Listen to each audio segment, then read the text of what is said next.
What's up, gamers? DreamcastGuy here, and this is my review for the Plucky Squire.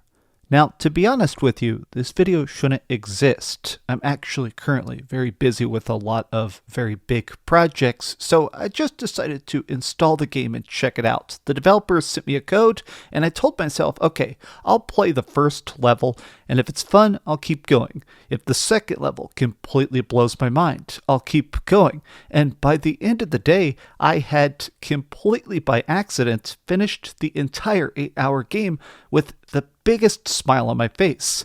The Plucky Squire is not just adorable, it's not just a good puzzle game, it is a very, very unique experience, and I've never seen anything like it, but let's break it down. I hope you're having a great day, and if you could please give this video a like and subscribe if you haven't already. So what is the Plucky Squire? In this, we're playing as the titular hero of Plucky. He's sort of a Zelda-y style character, but he's stuck in a picture book. Every single day he wakes up, he hangs out with his friends, he goes on little adventures, and every day he beats the evil wizard of Humgrump. Now, Humgrump is very sick of this. He has somehow been able to use his dark magic to realize that this is all just a story. It has to happen in this exact way.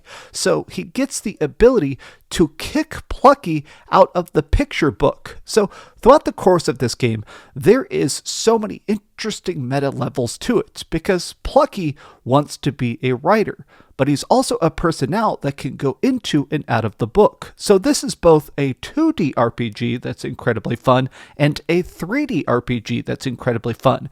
You go on these multiple tiny quests where each of the 10 chapters typically has you doing a mix of the 2D and the 3D. So you'll go out across the desk and go in little castles built out of little crafting materials, or phase in and out of different pieces of drawing scrap paper or cool little jots on the wall. It's so cool to see how this manages to actually be conveyed, and to be honest, it never gets boring. It's so cool when you go down a zip line in the real world, and it's little pictures you're going across, or you're going to like a doll's house, jumping into and out of different paintings on the wall. But let's talk about the puzzles, and let's talk about the combat. So when you're fighting in this, the hero's name is Jot, and Plucky, he's not really like the most adept or crazy. It's a very simple style of combat. So you have the ability to swing your sword, or you can throw your sword, but as you progress by finding these tiny light bulbs, they're like the rupees, the coins of this world, you can find these stores occasionally that give you additional abilities to do jump attacks, or my favorite was this style of skill where you can throw your sword like a boomerang and then magnetize it back to you. You can also get upgrades to these from the stores. You can do more sword damage, or make it so that your boomerang sword will now actually hit people multiple times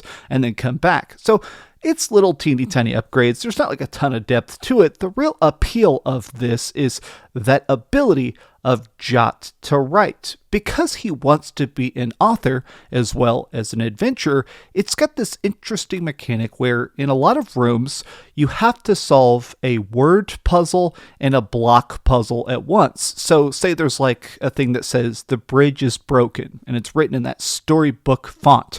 You can bust up the sentence and maybe take the word broken and find a different sentence that says the bridge is fixed. Take that word, move it into place, and now the bridge is repaired.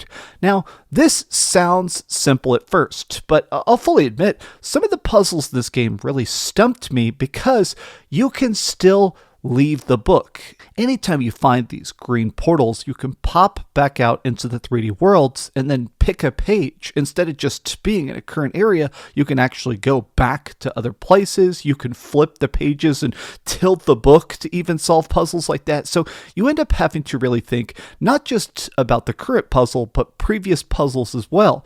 And this is a really interesting mechanic because I really think it challenges you to think about this in such a grander scale. Like a lot of puzzle games, you kind of just sit there and stare at it. But with this, with Jot, I thought it was really cool that a lot of times I couldn't just stare at that and wait for the answer. I end up having to wander around, to backtrack, to go to previous pages and find that extra little clue that will push me forward.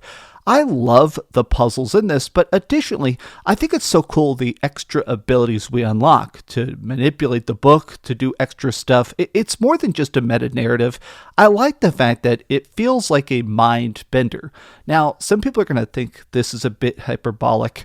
My favorite puzzle game of all time is obviously Portal. I mean, everybody loves Portal, but the original Portal back on Xbox 360, I mean, it completely melted my brain. There are spots in this that reminded me of Portal in that it's just such a well-crafted, smoothed funk of awesomeness. I like the fact that it is just a game that has puzzles that feel like they want you to scratch your head a bit. Now, let's talk a bit about the characters.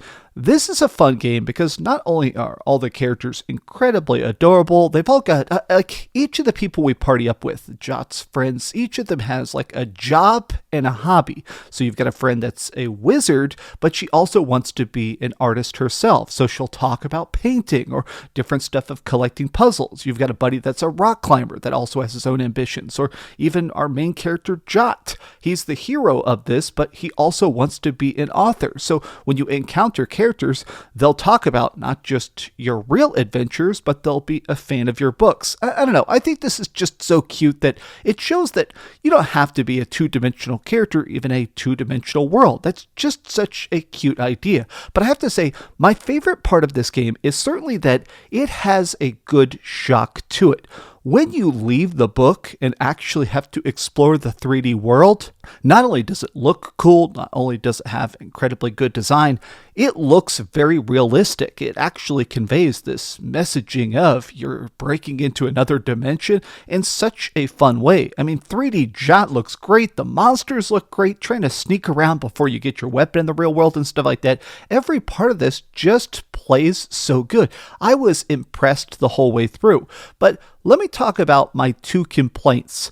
The first one is, did anybody play the Legend of Zelda Link's Awakening remake, right? Okay, so that game had this like blur effect, and it does that in this as well. So when you're in the 3D world, 99% of the time, everything looks good, but occasionally the camera gets blurry. I think it's trying to like simulate the eye focus, but I don't understand why it would do this. I mean, the game seems to run at a rock solid 60 FPS. I'm not sure if they have a fake blur effect to try and like high texture pop in or what, but I think the blurry effect looks incredibly bad, even if it is trying to fix performance somewhat. I wish there was an ability to turn that off. And my other tiny complaint is that at certain aspects of the game itself, I wish it explained things a bit better. So this game is kind of one of those puzzlers that likes to just throw you in the deep end. It'll kind of just let you figure stuff out. And for almost every single puzzle in the game, that's good, but I think the game does not teach you about the backtracking, and I kind of wish it did. Like, the first time I got stuck in a puzzle, it's because I only had the pieces that were on that page, and I'd never even considered the fact that I could pop out of the book, personally flip the pages back, and check previous zones to steal blocks and keys and puzzle pieces. And so it's not a problem. I do wish that they had just given a hint or something that said, hey, you should check back where you came from. But overall, this game is cute, it's short, it's fun, it's 8 hours of absolute freaking awesomeness. I did find some of the collectibles throughout the 10 chapters of the game. There's all sorts of like little hidden book stuff and extra art, but more than anything else, the game is just cute. You know, I just feel like there's not enough games that sit down and try and be adorable. I got a lot of friends with kids, and honestly, this is the kind of game I feel like if I were a kiddo, it would absolutely melt my brain. I feel like if they released a physical edition of this, I'm not sure if they did, I want to buy this for my friends' kids because I feel like it's just such a great game. And it's also free on PlayStation Plus for this month, so heck yes, off the cuff, great. This has just been some rough thoughts on it because I just finished the game and I wanted to ramble about it, but hope you have a good day, and I'm going to go back to editing other videos. I love you guys very much. Thank you so much for watching this video. Please give it a like, subscribe if you haven't already, and please keep dreaming. Thanks so much for watching that video. If you want to see something else, you can always click this link to see what I put up last, or, you know, subscribe and see what's coming up next. Also, I promise that whatever I do, it'll try not to suck.